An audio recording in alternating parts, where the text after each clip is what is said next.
perbedaan antara tawasul yakni ta'abbud yang dilakukan oleh orang-orang musyrikun dengan tawasul yang dilakukan oleh warga Ahlus Sunnah wal Jamaah. Satu, karena yang namanya patung, Lata, Manat atau Uzza, dia bukan kategori muqarrabun.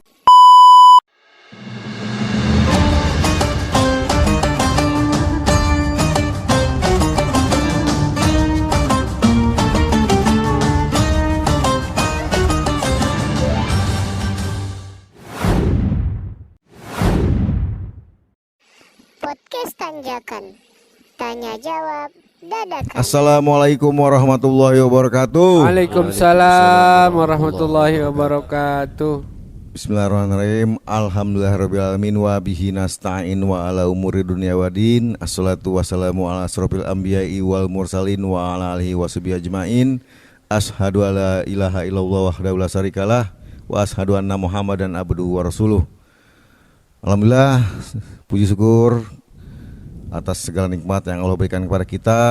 Kita masih diberikan nikmat sehat, iman dan Islam, sehingga kita masih berkumpul, berbincang, bikin podcast yang membahas masalah agama ya. Alhamdulillah. Seperti biasa di podcast Tanjakan, Tanya jawab dadakan. Iya, ada saya Bang Denny, aka Mr. Resman. Ada di seberang saya Abang Kodir ya, alias ada di sampingnya.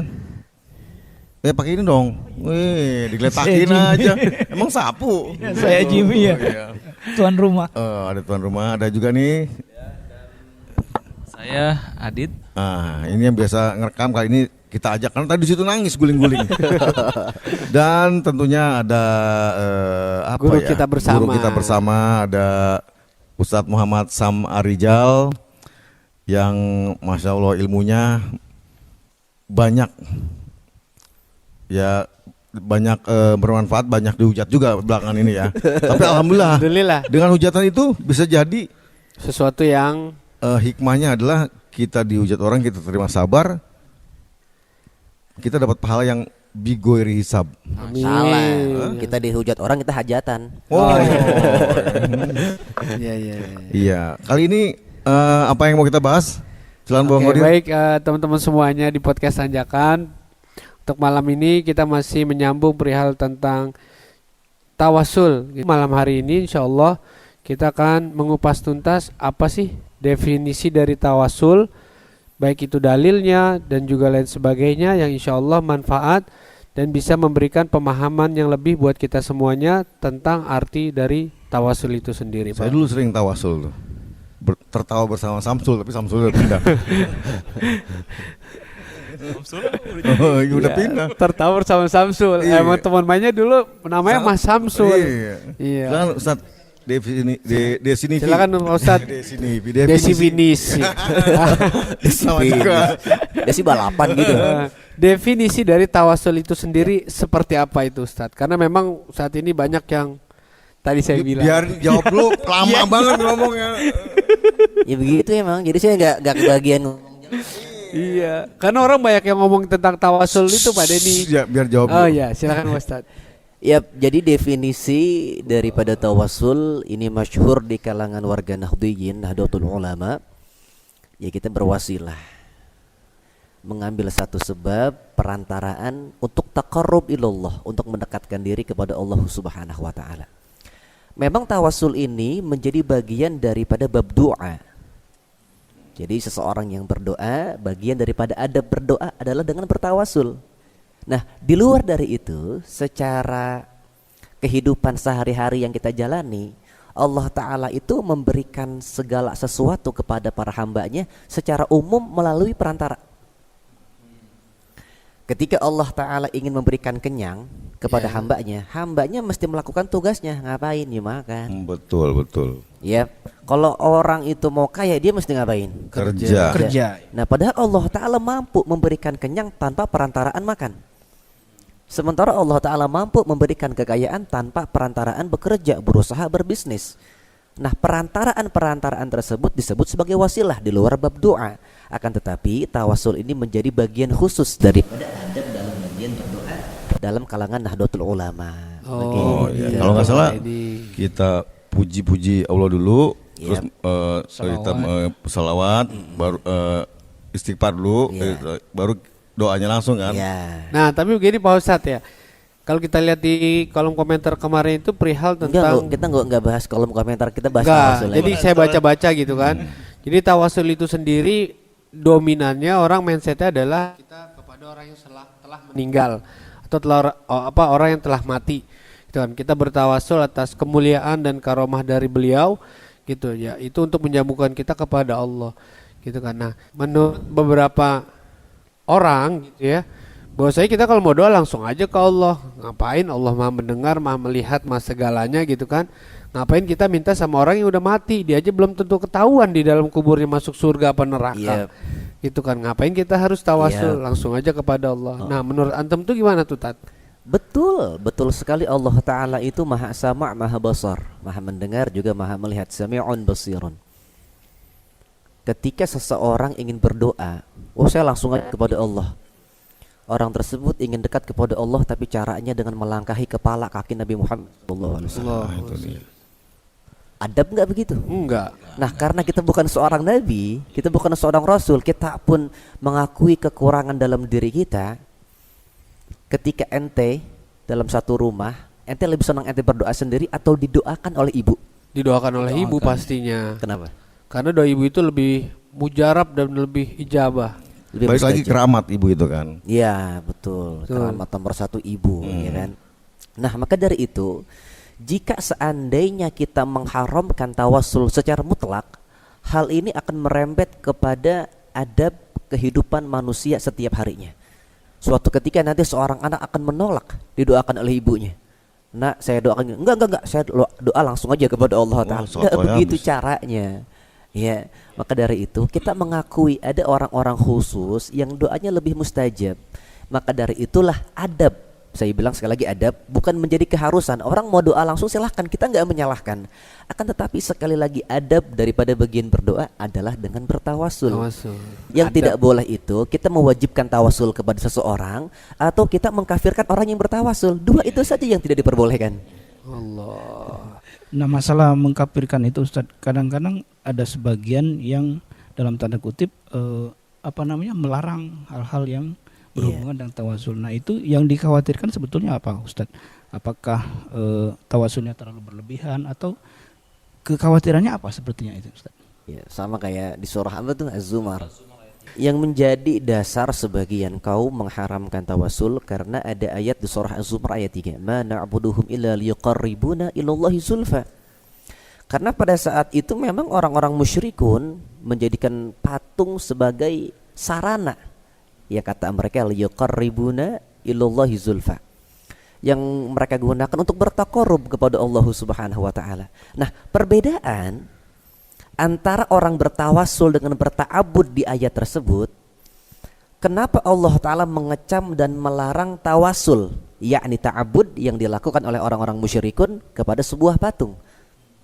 Satu, yang namanya tawasul ya kan untuk taqarrub. Ya. Al-wasilah yakni kullu ma yataqarrabu ilallah. Itu pendapatnya Sidi Syekh Abdullah bin Shadiq Al-Gumari. Nah, patung termasuk muqarrabun apa enggak nih? Enggak. Yang disebut dengan muqarrabun siapa? Al-anbiya, wasiddiqin, wasyuhada, wasolihin. Itu saya baca nih ya, kisahnya. Dahulu nih semua hamba Allah itu tauhid. Dari zaman Nabi Adam, Idris, Nuh, Hud, sampai Saleh. pertama kali orang musyrik itu ketika karena jarak dari satu nabi ke satu nabi itu waktu itu kan sampai ribuan tahun itu ya. Jadi yang pertama kali saking ininya buat apa ya, tipu muslihat dari setan itu, akhirnya sebetulnya ini patung-patung yang pertama dibikin itu adalah orang-orang saleh zaman Nabi Nuh kalau nggak salah gitu. Maksudnya buat mengingat aja ya, lama-lama disembah sama mereka itu yang menjadikan timbulnya pertama kali musyrik itu dari zaman Nabi Nuh. Iya, betul. Nah, karena itu perbedaan antara tawasul yakni ta'abbud yang dilakukan oleh orang-orang musyrikun dengan tawasul yang dilakukan oleh warga Ahlus Sunnah wal Jamaah. Satu, karena yang namanya patung, Lata, Manat atau Uzza, dia bukan kategori muqarrabun. Tidak menerima risalah dari Allah Ta'ala. Contoh ini ja'ilun fil ardi khalifah. Allah Ta'ala itu menciptakan khalifah di muka bumi ini. Siapa yang disebut dengan khalifah? Setiap orang yang menyebarluaskan ilmu-ilmunya Allah di dunia itu disebut dengan khalifah. Apakah patung menyebarkan hukum Allah? Enggak.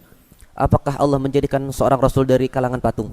Tidak. Apakah ada ulama dari kalangan patung? Tidak. Apakah ada aulia dari kalangan patung? Enggak ada. Bedanya adalah yang ditawasulkan oleh orang-orang Nahdliyin, Nahdlatul Ulama, Ahlus Sunnah wal Jamaah adalah orang-orang muqarrabun yang memang menjadi pintu taqarrub.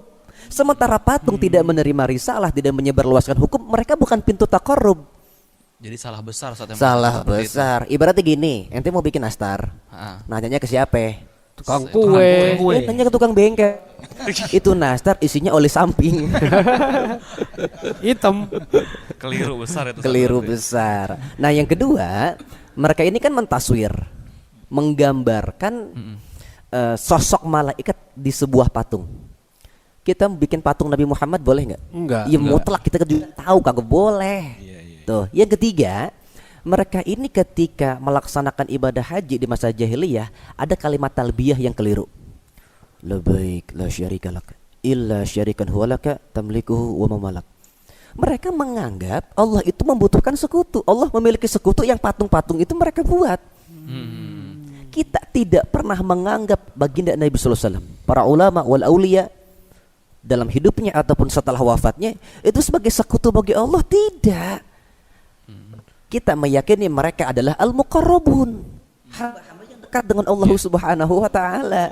Begitu. Ya kalau kita ke kuburan kita menganggap ahli kubur ini sebagai sekutu dari Allah, ya mutlak saya pun sepakat itu haram. Iya. Musyrik begitu. Oh, jadi kurang lebih seperti itu Pak Ustadz. Jadi memang mereka itu mati, tapi sebenarnya mereka nggak mati, benar nggak itu Pak Ustadz? Oh. Jadi maksudnya begini nih. Jadi kalau kata ulama itu bahwasanya kan orang-orang yang dekat dengan Allah memang dia meninggal, mati, tapi hanya jasadnya aja, sedangkan ruhnya itu dia bisa diberikan kebebasan sama Allah untuk ya kesana kemari. Nah, Ya, benar nggak itu? Itu di Al-Baqarah 155 tuh. Wah, Iya. udah dijawab nih Masya sama Wala beliau nih. taqulu lima yuqtalu fi sabilillahi amwat bal ahya'u walakin la tash'urun. Nah, itu perihal tentang ayat yang disampaikan tadi. Nah, begitu Pak Ustadz. Karena memang banyak orang yang meyakini bahwasanya kalau orang udah mati ya udah mati. Dia nggak bakal bisa bermanfaat buat orang lain gitu kan. Karena ya ada beberapa apa namanya yang berpendapat seperti itu gitu loh. Nah, ngomong-ngomong muqarrabin ini, ada ayat Allah di Al-Baqarah 186. Wa iza salaka ibadi anni fa inni qarib ujibu da'wata da'i ijadaan fal yastajibuli wal yu'minu bi la'allahum yarsudun. Itu maksudnya apa? Ketika seseorang itu tumbuh rasa iftikor, butuh pertolongan kepada Allah, fa inni qarib. Aku dekat. Aku selalu ada untuk orang-orang yang iftikor membutuhkan aku. Nah, kondisi kita kesulitan untuk membuka hijab. Maksiat kita, dosa kita kan jadi hijab. Keraknya banyak banget sini. Bu, karatan. Jadi kalau kita mau semprot WD dulu nih. Karena kita ini terhalang, terhijab oleh dosa maksiat yang kita lakukan, kita butuh perantaraan. Kita butuh satu jalan sebagaimana yang Allah firmankan, ya ayyuhalladzina amanu taqullaha wabtaghu ilaihi al-wasilah. Ma ma'na al-wasilah? Nah, ini Ustaz. Al-wasilah di sini tuh seperti apa sih Ustaz? Makna sebenarnya seperti apa gitu Ustaz? Tafsir Ibnu Katsir mengatakan ya'ni al-qurbah, kedekatan. Jadi namanya wasilah lagi-lagi buat taqarrub, bukan buat yang lain, buat taqarrub. Satu. Yang kedua Sidi Syekh Abdullah bin Shadiq Al-Gumari dalam kitabnya Ithaful Adhkiya bijawazi tawasul bil anbiya wal auliya. Ya, kebetulan alhamdulillah saya dapat ijazah kitab tersebut. Ya, namanya ngaji mesti serius. Iya. Namanya ngaji ilmu mesti ada ijazahnya, nggak bisa pakai terjemahan Quran. Apalagi ngambil langsung dari Google Ustaz. Oh, iya, jangan dong. Tapi sekarang banyak yang ngambil dari Google malah. Iya. Wah, lu nggak boleh lu. Udah gitu ketahuan Siapa linknya. tuh? Ada tuh di Google. Malah sekarang banyak jemaah yang jamaah al-YouTubiah, al-Googleiyah dan belajar sama Ustazah Meta. Itu lagi booming tuh Iya, Ustazah Meta. Ustazah Meta benar-benar. Jangan ngomong meta dulu saya pernah nolak meta soalnya. Oh, iya.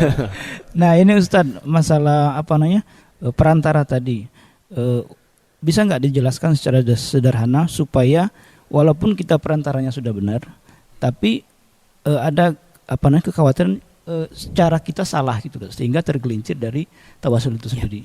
Itu apa yang harus kita lakukan bagi misalkan kita-kita yang orang awam ini Ustaz? Baik, satu saya menjelaskan jawaban tadi dulu, makna wasilah. Wasilah bermakna kullu ma yataqarrabu ilallah. Segala sesuatu yang dapat mendekatkan kita kepada Allah.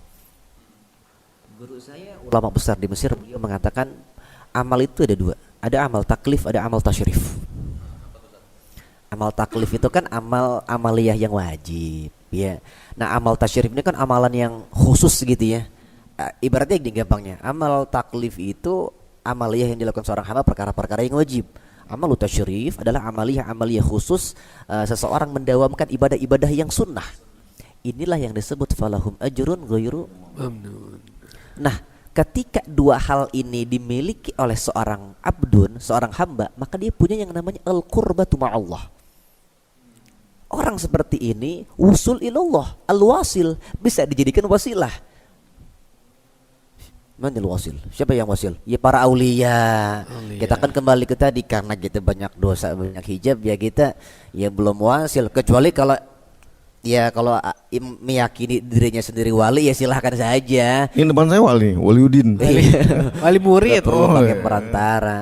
Nah, kita kembali kepada tadi, karena patung-patung yang dijadikan ta'abbud oleh orang-orang musyrikun tidak punya amal taklif dan tidak punya amal tasyrif, boleh enggak dijadikan sarana taqarrub? Enggak. Iya. Kalau para nabi Boleh. Para aulia Boleh. para ulama Boleh. sesederhana itu memahami surah Az-Zumar ayat ketiga. Nah, jadi perbedaan itu Pak Jim. Jadi buat orang awam seperti kita nih, bagaimana caranya kita ini supaya nggak kegelincir nih dalam tawasul? Sarana doang, bukan tujuan kan? Ya, Jembatan. Oke, kita bisa tawasul kepada orang yang masih hidup gitu ya, dengan keahlian, keilmuannya dan dengan kealimannya, kesolehannya. Nah, yang sekarang saya mau tanyakan, ada nggak nih Pak Ustadz dalil-dalil yang menjelaskan perihal tentang kita bertawasul kepada orang yang telah mati, yang dimana bahwasanya memang kalau orang mati itu ya udah selesai, putus segala amal ibadahnya dan dia tidak bisa melakukan hal apapun gitu. Ya dia udah nafsi-nafsi, sibuk sendiri-sendiri gitu kan. Nah, maka dari itu kita semua ini pengen penjelasan yang lebih detail, dalilnya ada nggak, atau ada nggak ayat-ayat Al-Quran yang menjelaskan bahwasanya orang yang mati itu masih bisa memberikan manfaat buat yang orang masih hidup, dan kita bisa bertawasul kepada mereka-mereka orang. Silakan Pak Ustadz. Jawabannya adalah ada. Silakan Ustadz. Ustadznya ada. Ustadznya ada. Ada.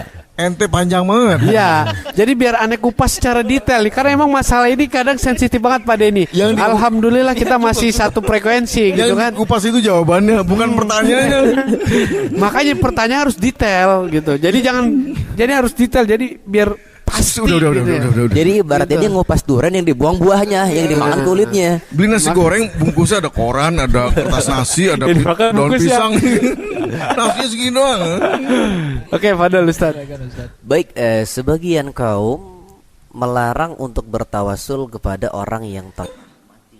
Ya. Akan tetapi kalau kita mengkaji keilmuan secara menyeluruh, banyak sekali ayat Al-Quran yang menunjukkan bahwasannya ada beberapa orang atau golongan yang bertawasul sebelum baginda Nabi diciptakan. Allah. Kayak siapa tuh Ustaz contohnya? Tawasul yang pertama kali dilakukan adalah yang dilakukan oleh Nabi Yuna Adam alaihissalam. Ketika ada kalimat fatalaqa Adamu min rabbihi kalimatin fataba alaih. Ketika di masa perdebatan Nabi Adam kepada Allah Subhanahu wa taala, beliau mendapatkan satu kalimat yang dengan kalimat itu beliau bertaubat kepada Allah Subhanahu wa taala. Apa itu Ustaz? Itu gara-gara jalan waktu di surga jalan-jalan ke Ars kan banyak kalimatnya. Nah, tapi Muhammad Ustaz, ini agak lurus dikit. Mana ini? Mic-nya. Oh ini. Enggak gini. Ini. Bukan mangkok, ke bawah ini dikit. Ini. Oh oke. Jadi ngalangin tadi ya. Ngalangin ketampanan saya ya. Kurang lurus jadi nggak fokus gitu. Oh iya benar. Kita terus. bengkok.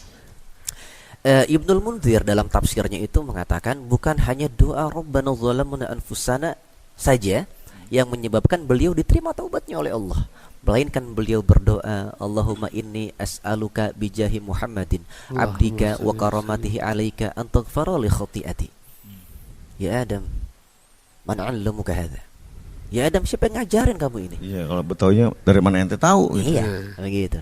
Beliau menjelaskan sampai beliau mengatakan ra'aitu 'ala saqi arsyika maktuban. Aku melihat di penyangga arsy-Mu ini ada satu kalimat. Bismillahirrahmanirrahim. La ilaha illallah wahdahu la syarikalah Muhammadun Rasulullah. Allahumma shalli. Tidak pernah ada satu nama pun yang disandingkan dengan nama Allah kecuali nabinya kita Nabi Muhammad sallallahu alaihi wasallam. Maka Allah pun mengampuni dan menerima taubat dari Nabi Adam alaihi salatu wassalam. Hal ini kalau ditolak nanti ngerembet kemana-mana, bertentangan dengan ayat walau annahum idzalamu anfusahum ja'uka fastaghfirullaha wastaghfarallahum rasul lawajadullaha tawwabar rahima. Tapi kan itu maaf Tat, tapi itu kan rasul ya, seorang nabi, seorang rasul gitu ya. Ya.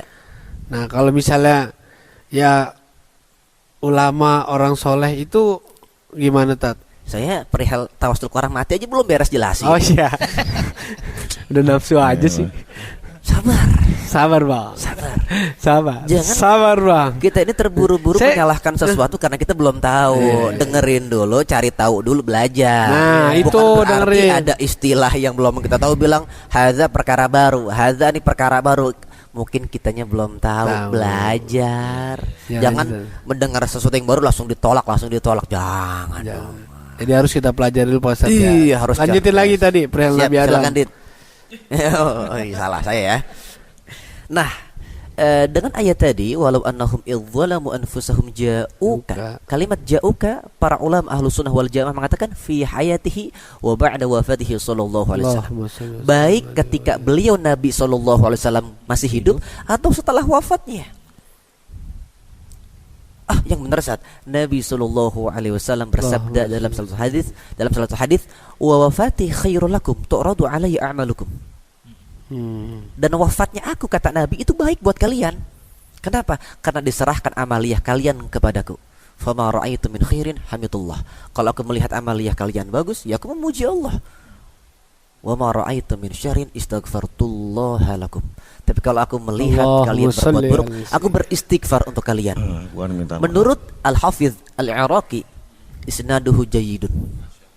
Al-Hafidz As-Suyuti mengatakan isnaduhu sahihun. Masih mau ditolak. Allah. Jadi itu ya yang bilang itu Al-Hafidz Al-Iraqi dan Al-Hafidz As-Suyuti. Kita siapa? Dibanding kaleng kongguan, kita tuh res-resan yang paling bawah. Yang orang nggak mau nyolek gitu ya. Udah tinggal dibuang doang udah. Ketimpan teh manis gitu. Jadi bubur dong. Bubur rengginang. Allah. Nah, Selain daripada itu saat ada lagi nggak? Masih kurang. Saat. Ada salah satu hadis beliau mengatakan fa nabiyullah hayyun yurzaq. Para nabi-nabi Allah itu hidup dan mendapatkan rezeki. Ibnul Munzir dalam kitabnya At-Targhib wa Tarhib mengatakan isnaduhu jayyidun. Masih isnaduhu jayyidun juga. Masih kurang juga, ada ayat Al-Qur'annya wala taqulu lima yuqtalu fi sabilillahi amwat bal ahya'un walakin la tash'urun. Ada ayat yang lain wala tahsabanna alladzina qutilu fi sabilillahi amwata bal ahya'un 'inda rabbihim yurzaqun. Ayat ini dulu tuh kita punya ulama besar, bapaknya Ahlus Sunnah wal Jamaah, Abuya Sayyid Muhammad Alawi Al-Maliki Al-Hasani, yang zahir batin beliau nggak ada yang bisa ngalahin. Allah.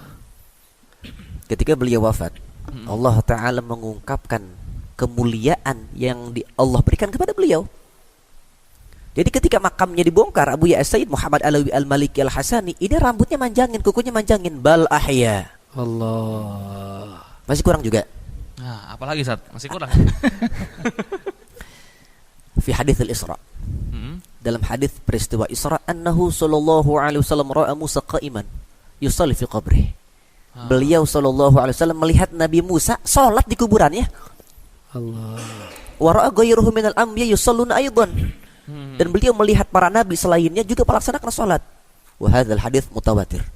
Hadis mutawatir tuh. Li'annahu warada min tariqi bid'i wa arba'ina sahabiyan. Karena diriwayatkan lebih dari 40 sahabat. Allah. Kriteria Jadi artinya hadis kalau mutawatir itu udah pasti sahih gitu Pak Ustaz. Ya nggak mungkin orang-orang itu sepakat dalam berdusta. Ya. Allah. Masih mau ditolak. Enggak berani. Kita berdoa sajalah kepada Allah Ta'ala. Mudah-mudahan Allah Ta'ala memberikan hidayah kepada kita semua. Amin. Jadi intinya Nabi yang mengatakan al-anbiya ahya'un fi kuburihim yusallun. Nah, para nabi itu nggak ada yang mati. Mereka hidup hanya pindah alam. Para nabi. Ya kalau kita mau bahas lebih lanjut ya Ibnu Qayyim al-Jauziyah punya kitab namanya Ar-Ruh. Ar-Ruh. Kok kita Iya, kayak seakan-akan orang yang mati selesai, nggak punya apa-apa lagi. Kok seakan-akan kayak kita nggak percaya dengan alam kubur. Para ulama-ulama kita, guru-guru kita di kampung, kiai kayak kita di kampung, orang tua mengajarkan kita dengan syariat yang utuh, syariat yang murni. Perkara yang dilarang dalam agama ini bukan hanya membuat perintah yang baru, tapi membuat larangan yang baru. Nah ini yang lagi marah mungkin saat ini Pak Ustadz ya. Allah.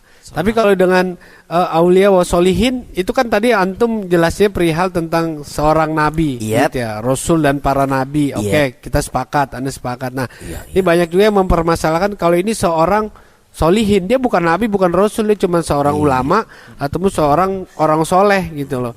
Bukan seperti nabi. Nah, itu bagaimana tuh Pak Ustadz tuh dengan hal-hal yang seperti itu? Apakah sama rasul dengan ulama seperti itu? Kalau Jawab Tat, tapi jangan sebut-sebutnya, nggak enak saya. Kenapa? Nggak enak saya. Kenapa? Itu kalau bilang aja udah mati. Lama banget ya.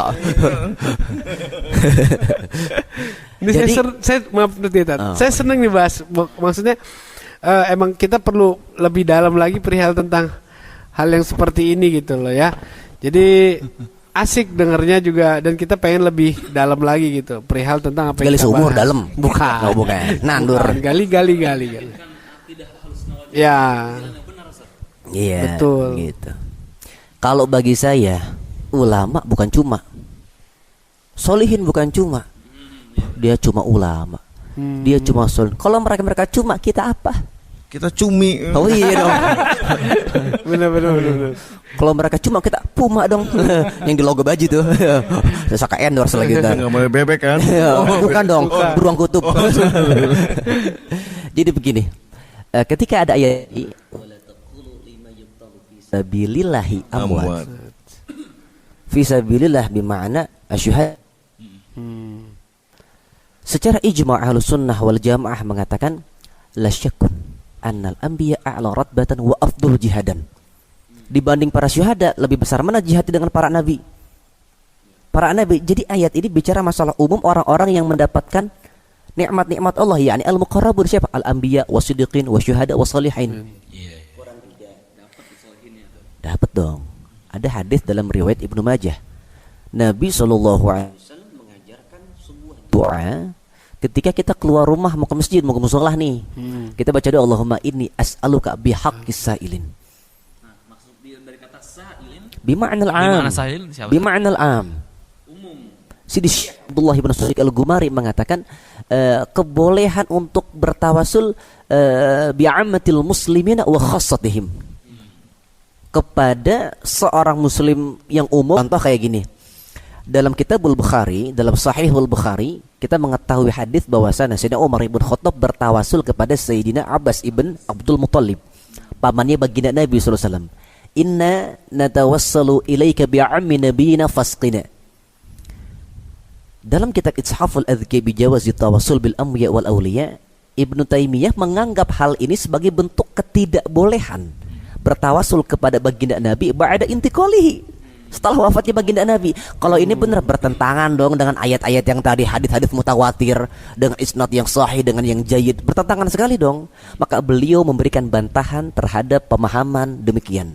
Satu, Sayyidina Umar ibn Khattab justru ketika bertawasul kepada Sayyidina Abbas ibn Abdul Muttalib itu menunjukkan kebolehan bertawasul selain dengan Nabi Muhammad sallallahu alaihi wasallam min ahli shalah. Contoh ya, semua udah dicontohkan gitu ya. Betul, bahkan nggak begitu pemahamannya. Sayyidina Umar itu orang yang paling keras masalah kesyirikan. Dalam riwayat Ibn Abi Syaibah bi isnadin sahihin, kama qala Hafidz Ibnu Hajar fi Fathil Bar, beliau menyampaikan satu kisah seorang laki-laki yang datang kepada kuburan baginda Nabi sallallahu alaihi wasallam.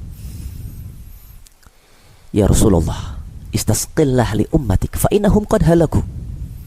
Ya Rasulullah, tolong mintakan kepada Allah supaya umat ini diberikan air, lagi pacaklik. Fa innahum qad halaku, karena mereka lagi susah. Orang ini tertidur beliau bermimpi bertemu baginda Nabi sallallahu alaihi wasallam. Allahumma shalli. Ya Allah, Allah merzuqna minhu. Amin ya Allah. Amin, amin. Sampai akhirnya baginda Nabi mengatakan dalam mimpinya untuk menyampaikan salam kepada Sayyidina Umar ibn Khattab dan menyampaikan kabar gembira bahwa umat akan ditolong oleh Allah. Sayyidina Umar nangis ketika mendapatkan salam dari orang tersebut yang bermimpi bertemu dengan baginda Nabi. Kalau seandainya Sayyidina Umar ibn Khattab melarang tawasul, maka beliau mengingkari apa yang dilakukan orang tersebut. Riwayat ini terdapat di dalam kitab Fathul Bari yang dikarang oleh Ibnu Hajar Al-Asqalani. Mau dibantah juga, mau dibuang juga. Ya kalau ya merasa lebih mampu mensyarahkan Sahih Bukhari, ya silahkan saja. Kalau saya kan ya saya mah cuma cumi. Santai. Oke, kayaknya udah ini kita akan bahas lagi masalah tawasul di episode selanjutnya ya. Emang udahan? Udah dong. Pulang deh. Udah. Kurang lama. Buat nanti lagi. Yang sekarang takut gumoh kenyangan. Ya demikian podcast Tanjakan hari ini. Ketemu lagi di episode selanjutnya ya dengan baju yang sama dan orang yang sama.